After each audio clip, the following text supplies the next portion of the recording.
Guys, welcome back to our YouTube channel. ഇന്ന് നമ്മളൊരു experiment ആയിട്ടാണ് ഗൈസ്. അപ്പം നമുക്ക് നേരെ വീഡിയോയിലോട്ട് കിടക്കാം. ഇതാണ് നമ്മളെ സാധനങ്ങൾ. ഇത് വെച്ചാണ് നമ്മൾ എക്സ്പെരിമെൻ്റ് ചെയ്യാൻ പോകുന്നത്. അപ്പോൾ ഇവർ പറയുന്നത് ഈ വെള്ളത്തിനകത്ത് ഇച്ചിരി മഞ്ഞപ്പൊടി ഇടണം. അപ്പം മഞ്ഞ നിറമാവും. അതിനകത്ത് ഇച്ചിരി സർഫ് ഇട്ടാൽ ചുവപ്പ് നിറമാവും. പിന്നെ നാരങ്ങ നീര് ഒഴിച്ചാൽ വീണ്ടും മഞ്ഞ നിറമാണെന്നാണ് ഇവിടെ പറയുന്നത്. നമുക്കൊന്ന് ചെയ്ത് നോക്കാം. അപ്പം നമുക്ക് മഞ്ഞപ്പൊടി ഇടാം ഗൈസ്. അപ്പം നമുക്ക് ഇളക്കാം ഗൈസ്. അടുത്തത് നമുക്ക് സർഫ് പൊടി ഇടാം ഗൈസ്. ഇനി നമുക്ക് മിക്സ് ചെയ്ത് കൊടുക്കാം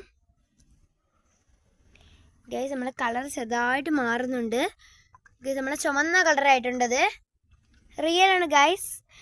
ഇനി നമുക്ക് ഇച്ചിരി നാരങ്ങ നീര് പിഴിഞ്ഞൊഴിക്കാം.